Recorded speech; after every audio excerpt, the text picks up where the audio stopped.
bien. Bueno.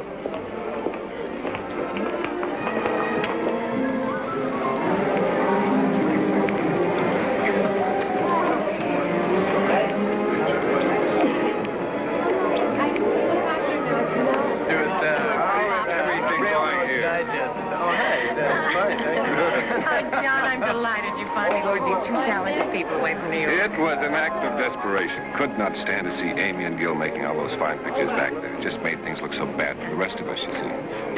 I think The Unloved is an absolutely brilliant, brilliant film. And the one you're going to do for Century East, will be even better. You took the words right out of my mouth. Oh, really? Mm-hmm. Well, excuse me. I'm going to see you later. Hi, Kevin. Paulette. Gil and Amy, Dobie, Paulette, Douglas, Kevin, Brent. How do you do there? I saw The Unloved 3 times, and I just think it's fantastic. Thank you. Is it a problem being married and working together? Well, I think a close collaboration, like a writing and directing team, is very much like marriage. And marriage is a very close collaboration. I suspect that question has been asked before. Well, in any case, welcome. You're among fans, and I mean that. Well, I don't know how you're going to live through all this admiration.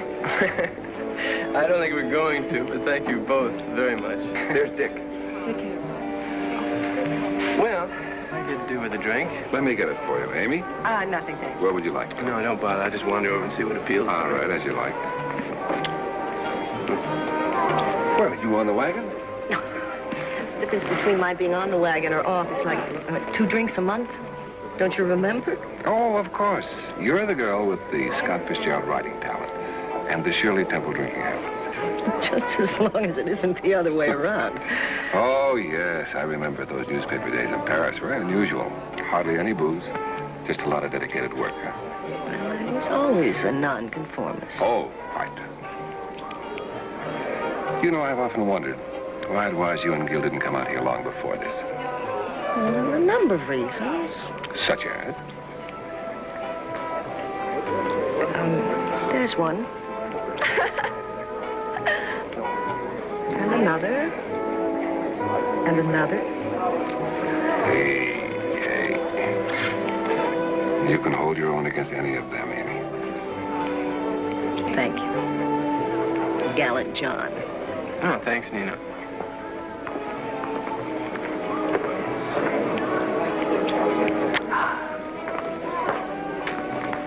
Hello, I'm Rachel Holt.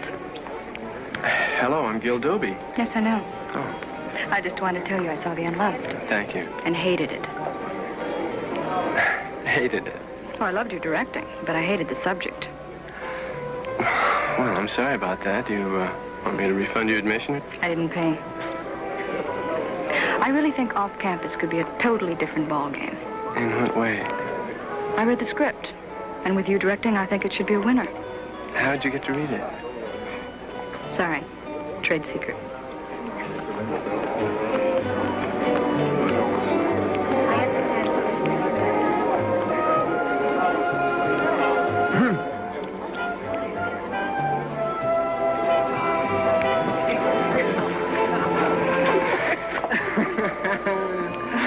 A little unreal, huh? But you know, I miss the New York stereotype of Hollywood. I mean, where's all the vulgar display of wealth? Where's the fat, cigar-smoking, semi-literate producer? Where are the beautiful, dumb, sexy blondes? Oh, you just spoiled the game. There's no shortage of beautiful, sexy blondes. Oh, but they're not dumb. I don't find that comforting.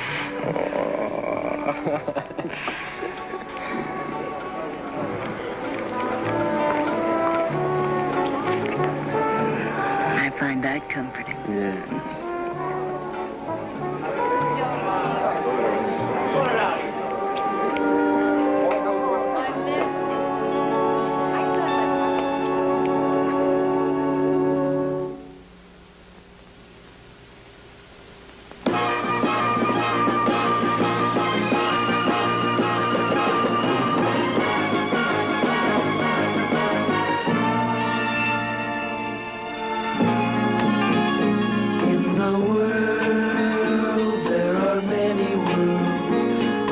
Have our own wishing penny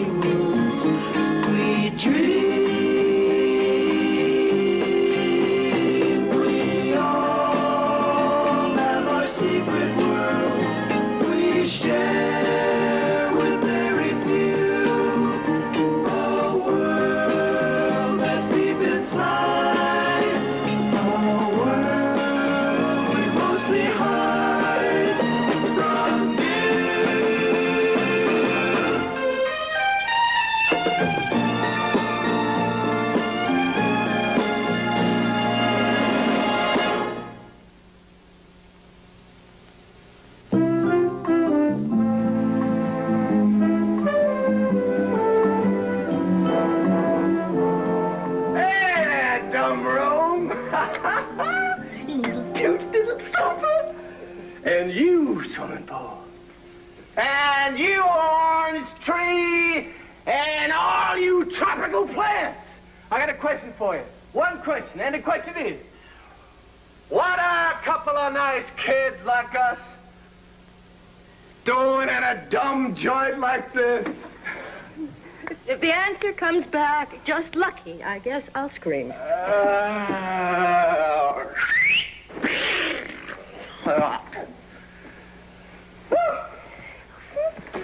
Hey, you know what's weird?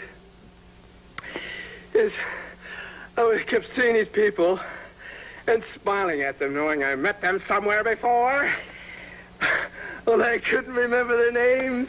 Then you realize why you can't remember their names, because you don't know them. You've seen them on the screen 100 times. Oh. Yes, amen.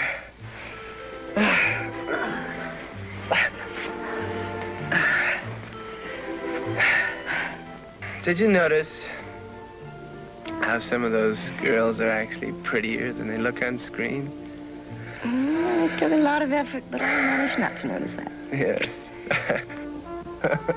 You would. But I did notice that most of the men seem shorter than they appear on the screen. Yeah, they did.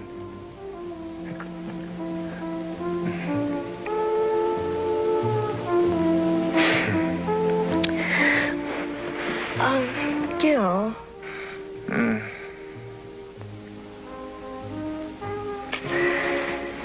You know, I've always wondered what it would be like to have an affair with a big Hollywood director.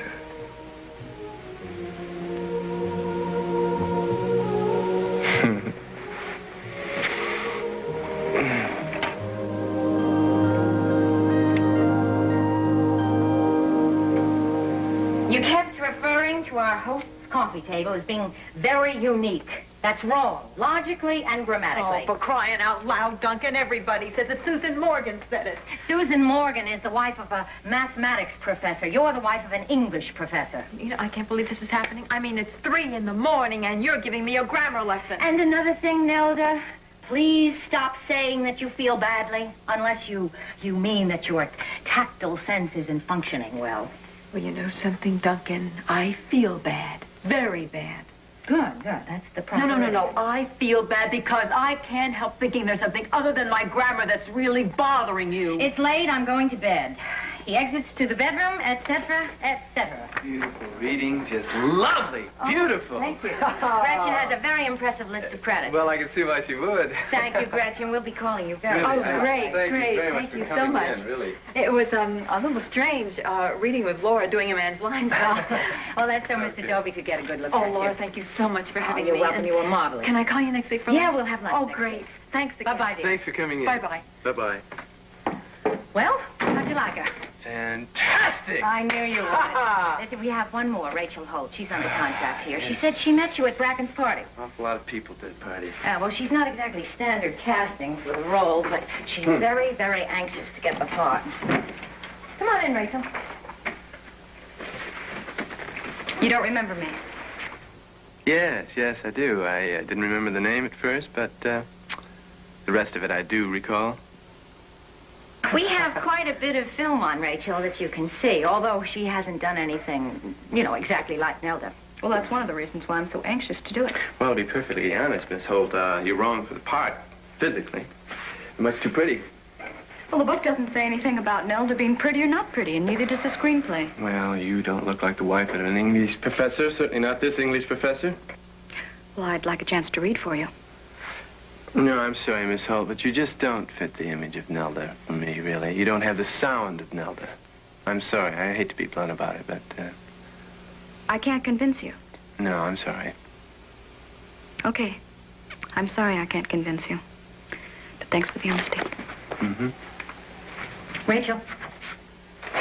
Thanks, dear. I agree with you. Rachel isn't right for the part of Nelda, although I like to cast against type. Sometimes it works very well. And sometimes it doesn't.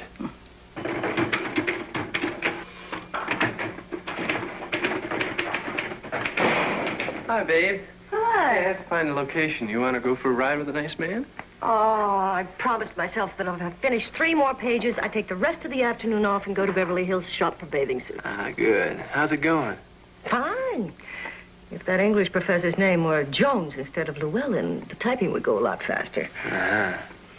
Well, I guess I'll have to go to a location all by myself. I'll see you at home, huh? Okay. All right, bye-bye. Bye.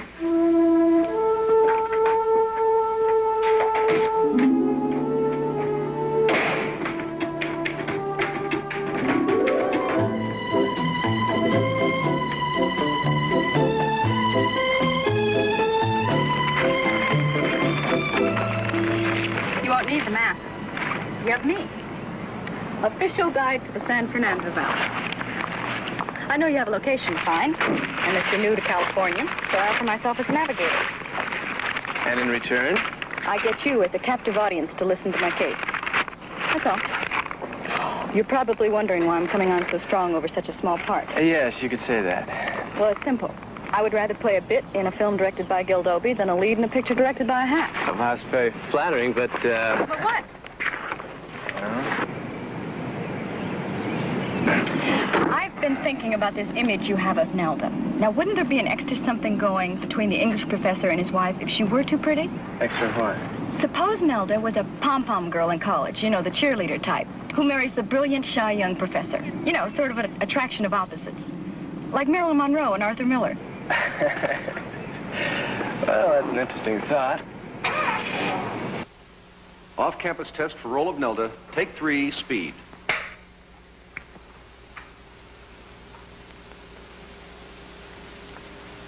And action!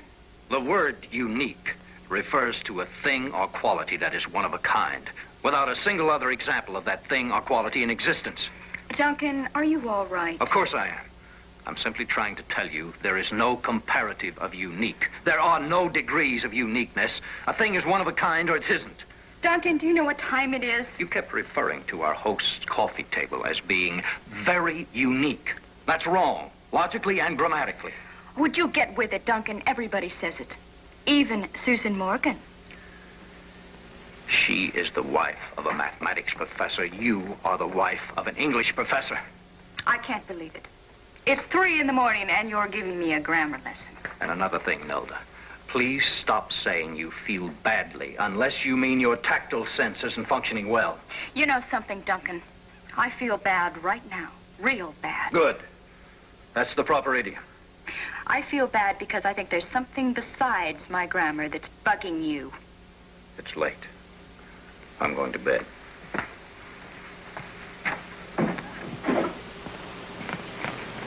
Well, what do you think?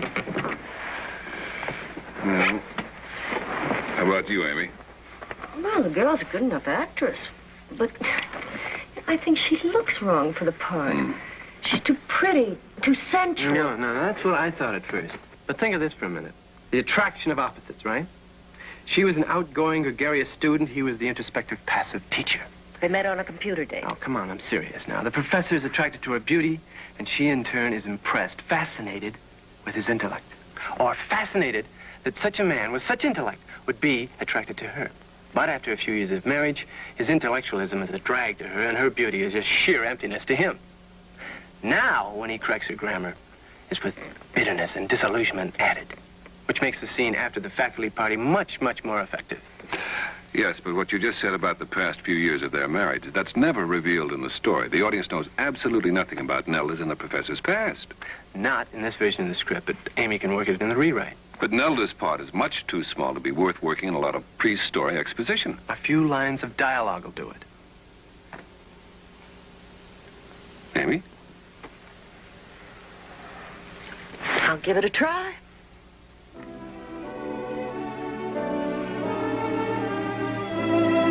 All right, you want Rachel, you got her. Good.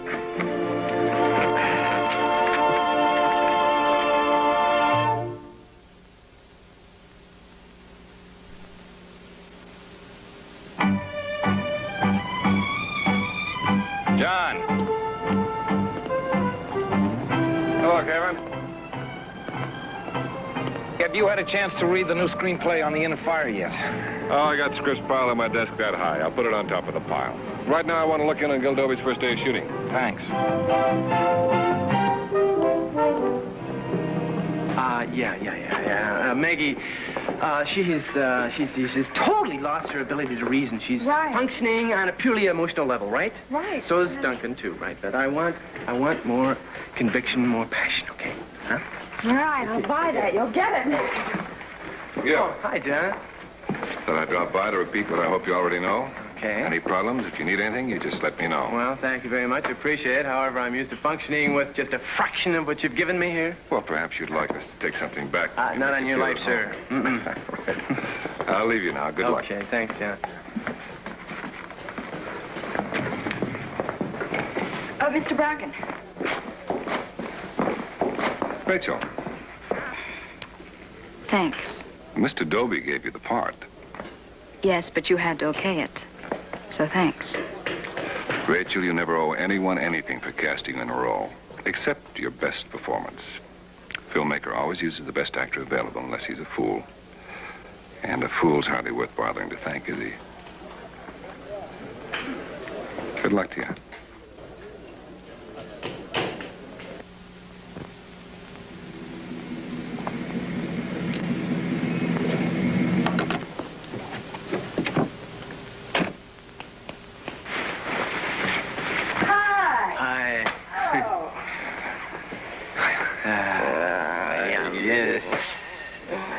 I've never been so tired in my life. Can I get you something to eat? No, I had a sandwich when I was looking through tomorrow's sets.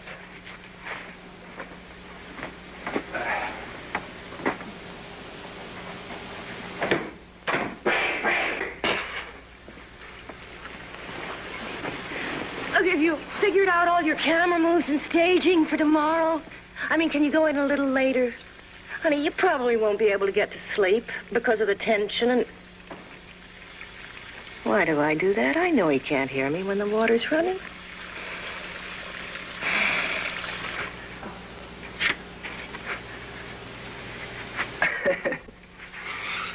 Hey, the pages are coming through great. I got some questions on a couple of scenes, but I'll put those on tape.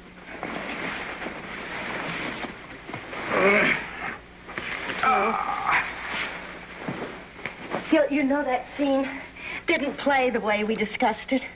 But I think I found something much, much more subtle. Much better.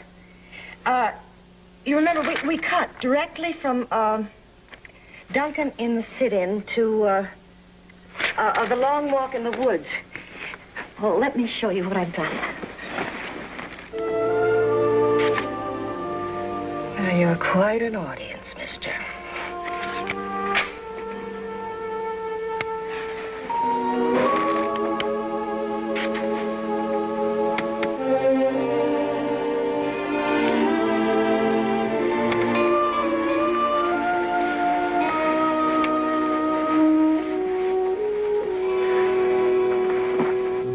So if you have Nelda get drunk at the faculty party and really disgrace herself, then the scene with her husband after the party becomes even stronger.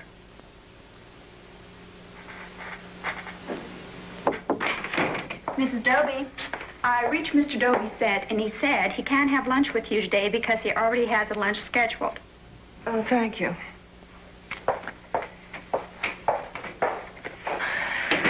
Don't tell me what's relevant in my class.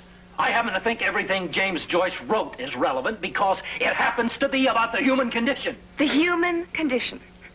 When? Right now.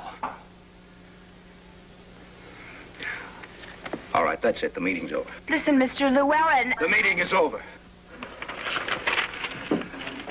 You might check your dictionary on the meaning of the word relevant, if you have a dictionary. In cut! All right, print that. Hey, listen. Excuse me, we're going to run into a meal penalty if we don't break now. Yeah, right. Okay, boys, that's lunch. 1 hour for the cast, 42 for the crew, and 45 for the second team. That's some Cheerios, man. Can we do that again?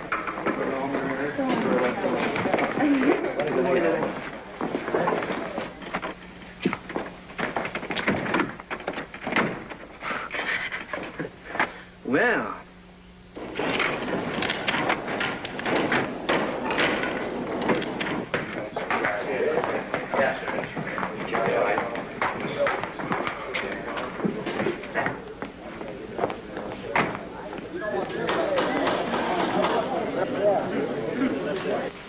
Jimmy telecasting, I want at least 20 extras for that scene. Remember, they're college age, Harry. Include about 6 blacks, maybe, with naturals. Hi. Hi.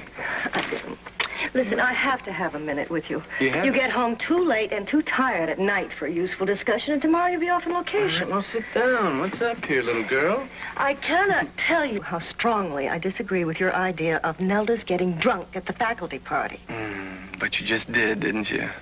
Now tell me why. It gives the character disproportionate importance. Nelda is a... Yeah, well, now, look, I'm due back in the set, so I'm not going to have time to talk about that right now. So if you could just do me a favor and try it, baby, please, because I do think it's going to work. If it doesn't work, I'm not going to shoot it, okay? Okay, I'll try. Okay. I'll try. Go. Oh, hey, I'm sorry I couldn't meet you for lunch, but I had a lunch meeting already scheduled. I know. I got your message. Well, I was with Rachel Holt. You know, she's very gifted. She's going to be a big plus for the picture. Our picture.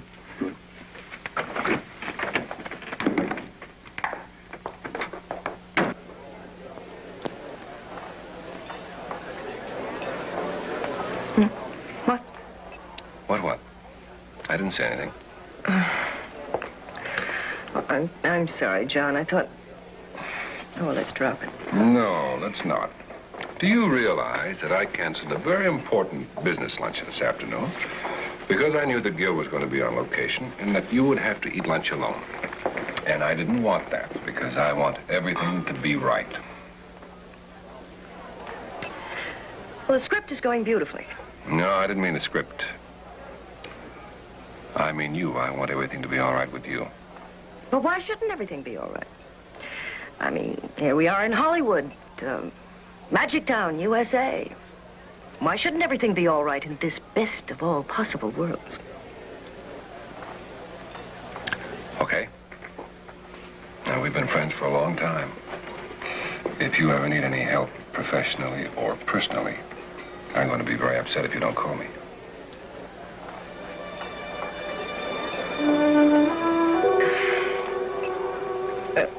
Thank you for the lunch, John. I really have to get back to work now. This studio is run by a real Simon LeGree.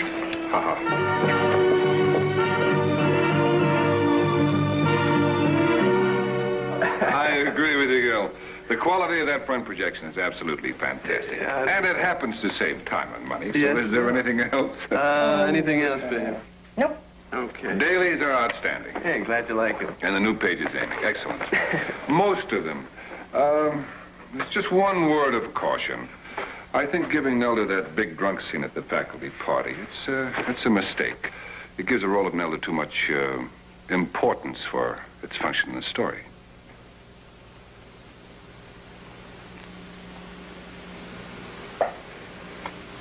Well, give it some thought. Okay. Ciao, John. Ciao.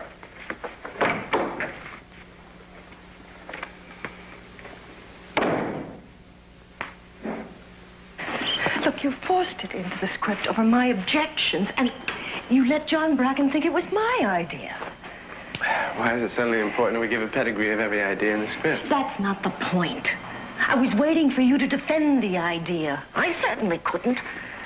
Instead, you suffer a sudden attack of speechlessness, giving John Bracken the clear impression that Nelda's drunk scene was my idea. There it is again, my idea, your idea. I mean, we used to be proud that we worked so closely together that neither one of us could remember who originated what idea. We were also proud that neither of us ever forced an idea on the other. Why is it so important that John Bracken not think it was your idea? Because it is an extraordinarily lousy idea. Well, I happen to think it was a good idea.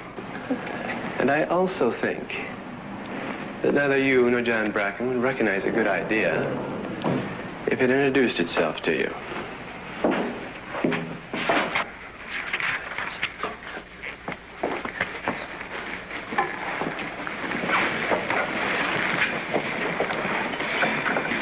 You concentrate beautifully. I've been here for 10 minutes. Yes, I do concentrate beautifully, and you've been there 5 seconds. Any chance of my seeing dailies today? No, sorry. I'm really worried. No chance, babe. Besides, I'm looking at the stuff in Bracken's projection room, and he's not too wild about worried actors being in the projection room with him. Okay, but you'll let me know how it went, all right? Yeah.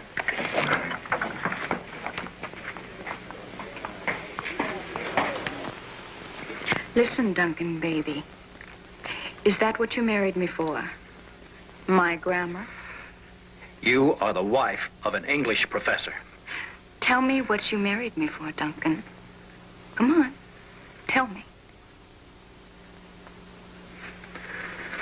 Can't say it, can you?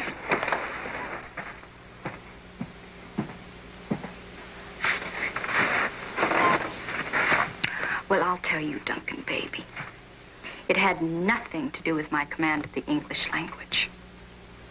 It was that nasty 3-letter word. Sex.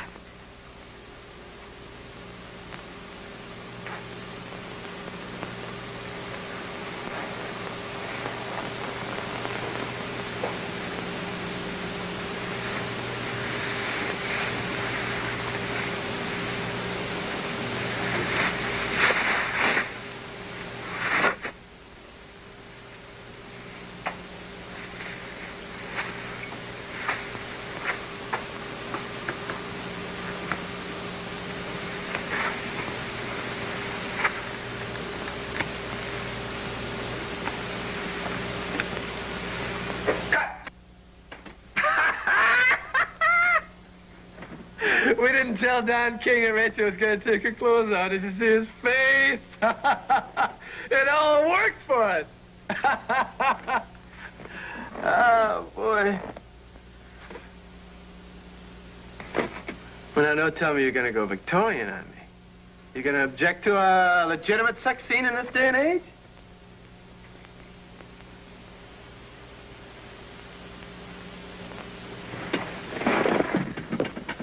Gil, it isn't a question of the rightness or wrongness of sex on the screen. No, what is it then? Well, Nelda does things in this scene that contradict things that we do with Duncan later in the script. Duncan has a scene. That's writer's pride talking. You just don't want any of your precious words changed, that's all. In her test, she changed some of the dialogue, but it didn't bother me because it still had the same meaning. Here, you've introduced a whole new thing. As I recall, it did bother you. You were against her for the part. I feel much more strongly about this than Amy does. The scene not only contradicts important points in the story, but it does precisely what I warned you against the other day. It's building up Nelda's part out of all proportion to her function in the story. Are you directing this film, or am I? You're the director.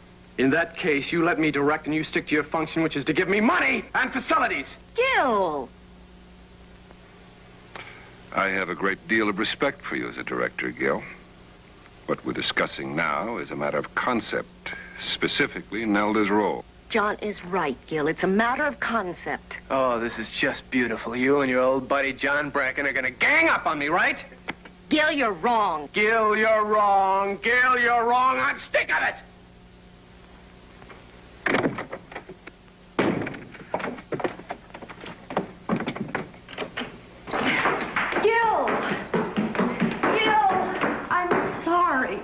It's a little late to be sorry. Gil, the actress playing Nelda, Rachel Holt, is very persuasive. And I think you're losing your perspective. I'm losing my perspective. Oh, honey, any director would want that lovely face on screen as long as possible. Her part is a valid reflection of the character of Duncan. We see him through her. Don't you understand that? Oh, come on, Gil. The girl has talked you into something. Is that your opinion as wife or writer? Both? Well, then you stick to the writing, because I've had it with the marriage. Moving to a hotel tonight.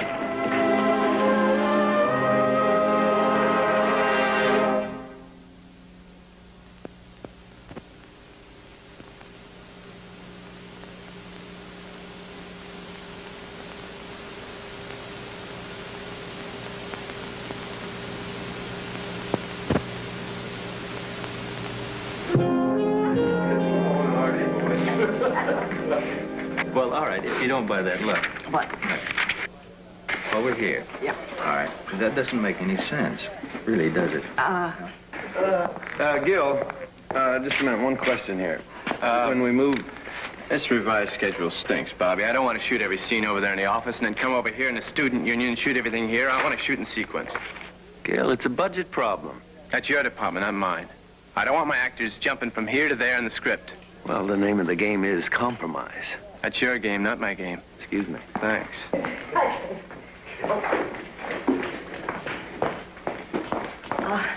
Can you talk now? Well, it's nice to see you're making use of your newfound freedom as an unattached woman. Meaning? I saw how nicely you and Don King are getting along. You look very cozy.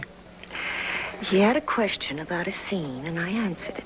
If an actor has any question about any scene, he's to discuss it with the director, not the writer. Not the head of the studio, not the barber, the director. Is that clear? Aye, sir. You don't have to get sarcastic about it. Forget it, will you?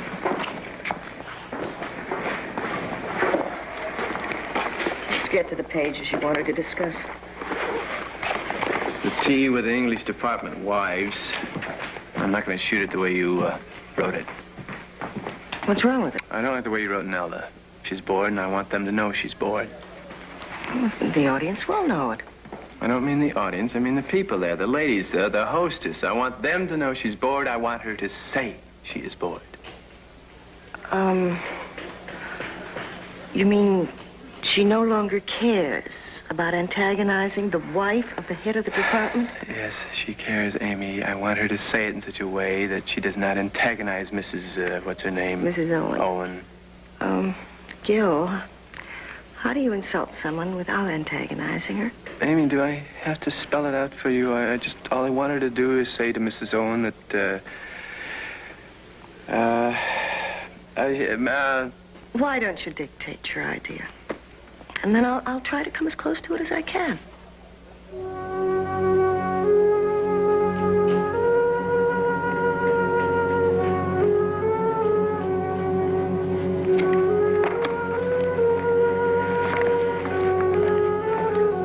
And on the basis of extremely favorable preview responses, we are moving our scheduled release date ahead. Mr. Bracken's office. One moment, please. Do you want to talk to Ed Michaels in production office? Put him on the horn.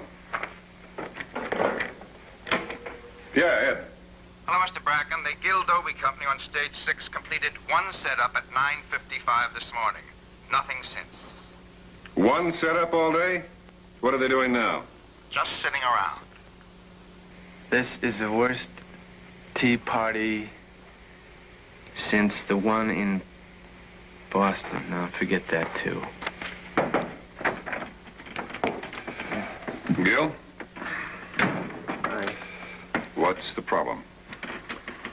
Just one. I'm waiting for revised pages to come through. I sent the pages through. Gil didn't like them. I'm waiting for him to outline the scene as he sees it. And what scene was that? The tea party for the wives of the English department. I read that scene. You handled it very well. What didn't Gil like about it? He didn't like the treatment of Nelda. What do you know about Gil-Dobie and Rachel Holt? Or is there something you feel you can't tell me? Well, fortunately, I don't have to make that decision. I don't know anything about them. Well, she's got Dobie completely off balance. He's throwing the emphasis of the entire story there. She's hurting the film. John, Rachel is ambitious. She always tries, always probes. Most directors can handle it. Now, if Gil-Dobie can't, he's just as much at fault as I don't Rachel care is. whose fault it is. I have to do whatever's best for the production. John, you're not going to replace her. I have to. But the cost We're alone talking will... about saving a film. There's no explanation I can give you that's going to make this easier for you. When you shut down a production and you replace an actress, it's always a very painful, humiliating experience. I know that. You can't just sit behind that desk and say, I'm in charge of production and I can do anything I want. I think I deserve some kind of rational explanation. I have already told you your role is overwhelming the entire story. I fought for that part and I worked hard at it. Mr. Dobie... Mr. Dobie made a mistake. Well, I've got a suggestion for you. Why don't you direct the picture or let him direct it, one or the other? Mr. Dobie's on his way up here right now, so I can tell him I'm not interested in doing his directing for him. But I am vitally interested in the integrity of this project. Which I've ruined. which you and Mr. Dobie misinterpreted. All right, if you're not satisfied, why don't we scrap the footage? I'll play it differently. There's really not that much to reshoot. Rachel, I would do exactly that. I would spend the money, but I'm afraid with you playing the part that the interpretation is locked in. And by that I mean it's locked into Mr. Dobie's way of thinking. What are you implying, Mr. Bracken? I'm implying absolutely nothing.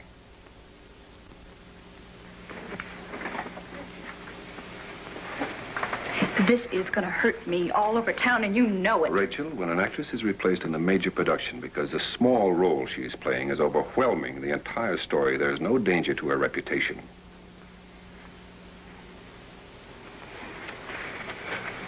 Mr. Bracken? Anne, in the next few minutes, I expect a very angry man to come storming into this office. When he shows up, just send him in. He's here now. The age of instant communication. Shall I send him in? Yes.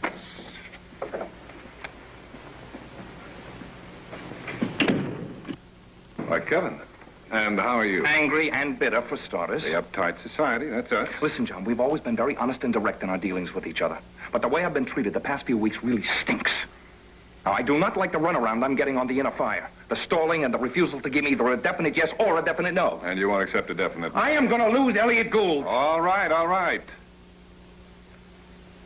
I have been stalling. Why? I haven't given you a go-ahead because I'm worried about the Dobie film. Oh, no. I won't accept that. You're the head of this studio. You've faced problems about productions before, and you've still been able to find the time to make decisions about other people's projects. It is on the verge of exploding. If it does, I want you free. To take over if necessary. I didn't know it was that serious. Well, I hope that I am exaggerating the danger of it blowing up, but... Listen, Bracken, when I direct a picture, no one removes an actor without my permission. No one except me. I've had it with Century Pictures. I've had it with you! I quit.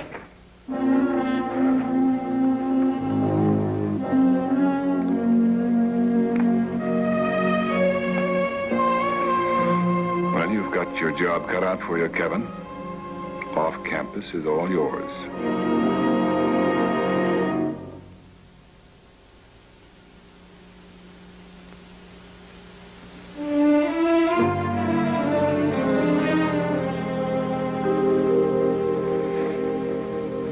I realize that it's a bit awkward for both of us, my coming in like this.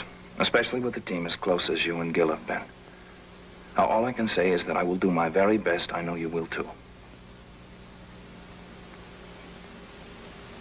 It will be difficult to replace Gil. Not difficult. Impossible. I didn't ask for this, Amy.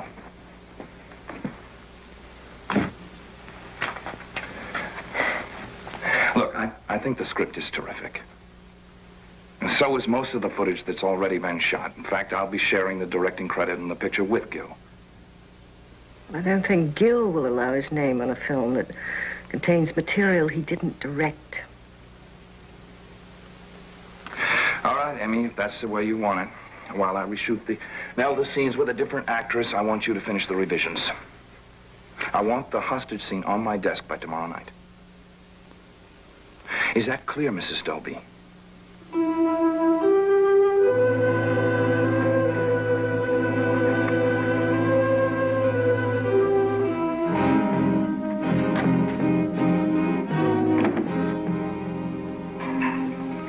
Kevin, let's go talk to her.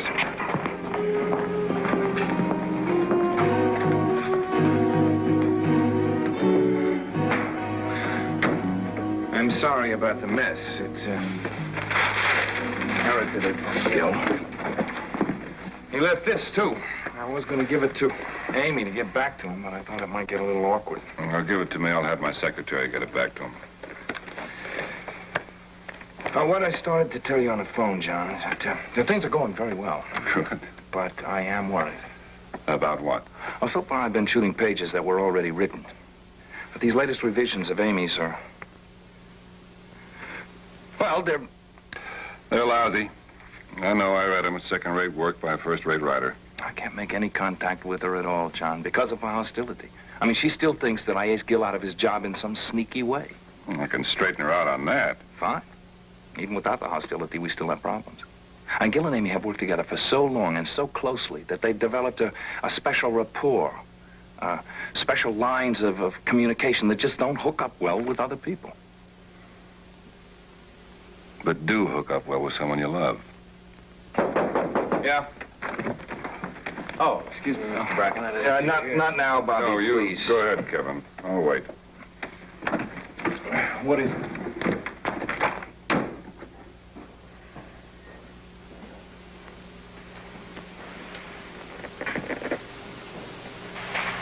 And you get to Nelda. She says,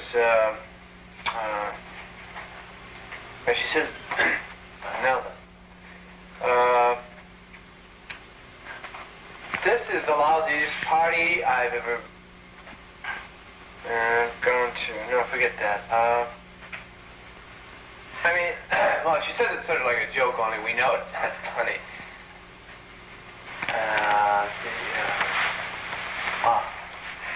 Well, she says this. Nelda says this is the worst tea party since Boston. No, forget that. Well, this will give you more room. Herb, I'll have all the room I need with the wild walls flying in and out. Let's go with the real thing, huh? You got it. Thank you. Bobby, I'll be in the trailer. Thanks, Kevin.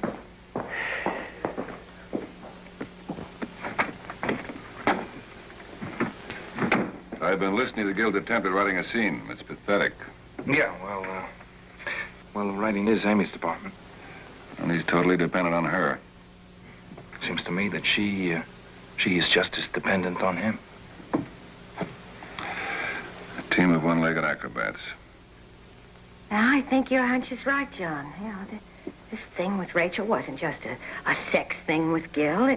It was an ego trip. Well, it may be glib psychology, but I think it's quite possible he suddenly became aware of his dependency on Amy, and he resented it. And Rachel was marvelous therapy for his wounded male vanity. Mr. Bracken, Mrs. Dobie and Mr. Grant are here now. Shall I keep them waiting and... No. Send them in, please. I'd rather make a graceful exit now, John. Stick around and be an awkward extra in the upcoming scene. Good luck. I'll go out with you.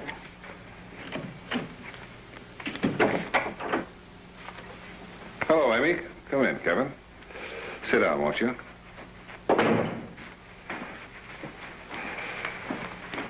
You know, I don't like to invoke long-standing friendship, Amy. But you just have, haven't you? Yes, I have. I said I didn't like to, but I am willing to. In any event, my responsibility to Century Pictures and our friendship are not in conflict, because if the picture is good, then it's good for you, it's good for me, and it's good for Century Pictures. And Kevin Grant. Amy, I don't know what John has in mind. I didn't call this meeting. He's quite right. I called the meeting, and I'll get straight to the point. Amy, you've been very uncooperative, and your behavior towards Kevin has been extremely unfair. Unfair? Well, both of you can give lessons in that subject. Look, Gil worked very hard on this project. You made it impossible for him to continue and then turned the picture over to Kevin. That's my idea of unfair. Look, Gil earned the right to direct this movie.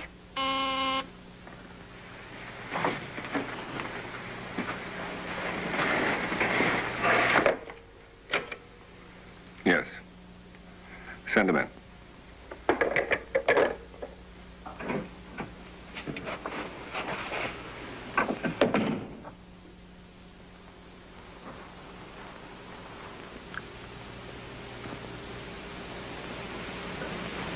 Hello, Amy.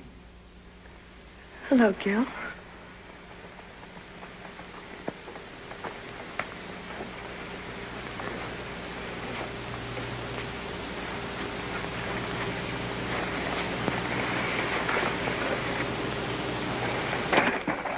Gil, this is yours, I believe. You left it behind.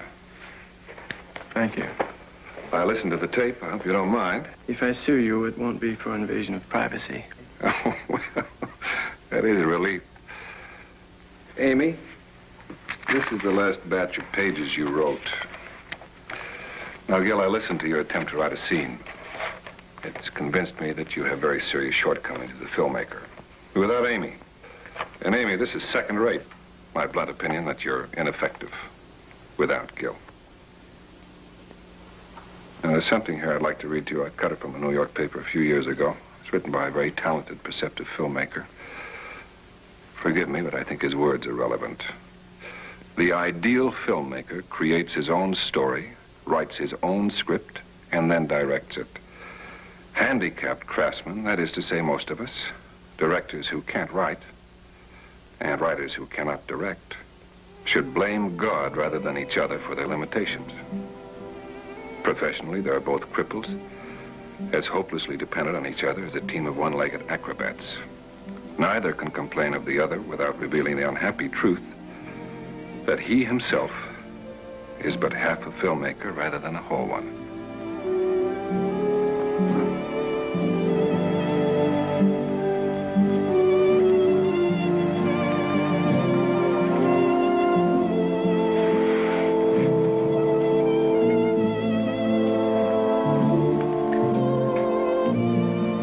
And but half a person rather than a whole one.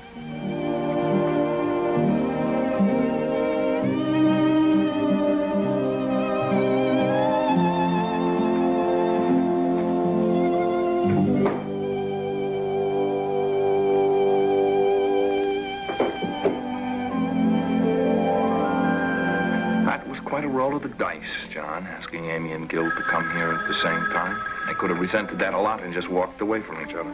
It was a gamble that paid off. I sometimes think that the house odds are very difficult to beat here. Mr. Bracken, it's Mr. Dobie's agent. Shall I put the call through to Mr. Dobie? Not if you value your life.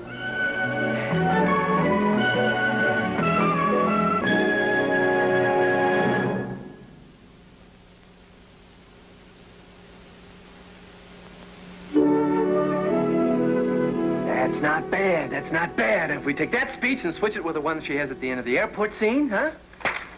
That'll work. Yeah, there's one right there. Hold on now. All right, I'm waiting. Just a minute. It does work. It works beautifully. Of course. It's much more effective that way. Hey, big dumb room and swimming pool and orange trees and tropical plants. You know what words await my wife's pen right now? Huh? Hey, Amy, tell her. Tell that great California outdoors what beautiful, lovely words are going to be inscribed in that beautiful, lovely script of yours. The end.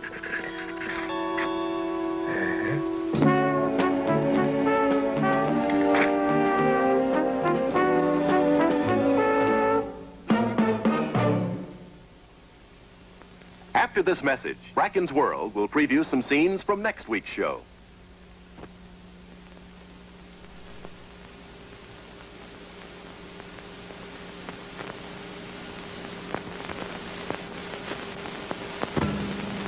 We are waiting in our tiny world for a glimpse of love's bright and shiny world. I'm tired.